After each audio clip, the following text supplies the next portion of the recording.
ಹೇಳ್ದಂಗೆ ನಮ್ಮ ಶನಿವಾರ ಮತ್ತು ರವಿವಾರ ಎರಡೂ ಕೂಡ ನಮ್ಮ ಕಡೆ ಆರೆಂಜ್ ಅಲರ್ಟ್ ಇದ್ದರೆ ಮಹಾರಾಷ್ಟ್ರದಲ್ಲಿ ರೆಡ್ ಅಲರ್ಟ್ ಇದೆ. ಈಗಾಗಲೇ ನಾನು ಹೇಳ್ದಂಗೆ 3.55 ಲ್ಯಾಕ್ ಕ್ಯೂಸೆಕ್ಸ್ ಬಿಡ್ತಾ ಇದ್ದಾರೆ. ಇನ್ನು ಅದಕ್ಕಿಂತ ಹೆಚ್ಚಾಗೋದು ಸಹಜ. ನನ್ನ ಪ್ರಕಾರ ಏನಿದೆ ಅಂದರೆ ಸ್ವಲ್ಪ ನಮ್ಮ ಇಂಜಿನಿಯರ್ಸ್ ಅವರೆಲ್ಲ ಹೇಳೋದು 2019 ಹತ್ತಿರ ಹೋಗ್ಬೋದು ಅಂತ. ನಾನು ಹೇಳ್ದಂಗೆ ಆವಾಗ ಸ್ಟ್ಯಾಗರ್ಡ್ ಇತ್ತು, ಈಗ ಏಕಾಏಕಿ 5 ದಿನದಲ್ಲೇ ಹೀಗಾಗಿದೆ. ಸೊ ಅದನ್ನು ನಾವು ಕ್ಲೋಸ್ ವಾಚನ್ನು ನಾವು ಮಾಡ್ತಾಯಿದ್ದೀವಿ. ಈಗಾಗಲೇ SDRF ಟೀಮ್ಗಳನ್ನು ನಾವು ಪ್ಲೇಸ್ ಮಾಡಿದ್ದೀವಿ. NDRFದು ಅರ್ಧ ಬಟಾಲಿಯನ್ ಕೂಡ ನಾವು ಈಗಾಗಲೇ ಆಗ್ರಹ ಮಾಡಿಸಿ ಇಲ್ಲೂ ಕೂಡ ಸ್ಟೇಷನ್ ಮಾಡಿಸಿದ್ದೀವಿ. ಮತ್ತು ಅವರಿಗೆ ಬೇಕಾಗಿರುವಂಥ ಎಲ್ಲ ಸಂಪನ್ಮೂಲಗಳನ್ನು ನಾವು ಒದಗಿಸ್ಕೊಟ್ಟಿದ್ದೇವೆ.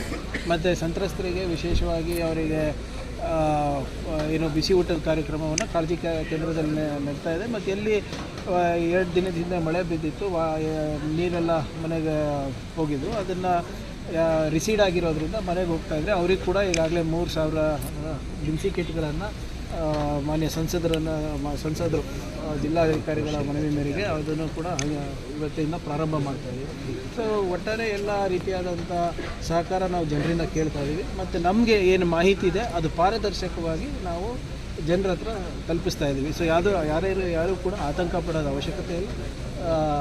ನಮ್ಮ ಜಿಲ್ಲಾಡಳಿತ ಮತ್ತು ಸ್ಥಳೀಯ ಎಲ್ಲ ಮುಖಂಡರಿರ್ಬೋದು, ಪ್ರತಿನಿಧಿಗಳಿರ್ಬೋದು ಮತ್ತು ಅಧಿಕಾರಿಗಳಿರ್ಬೋದು ಜನರ ಸೇವೆಗೆ ಇದೆ.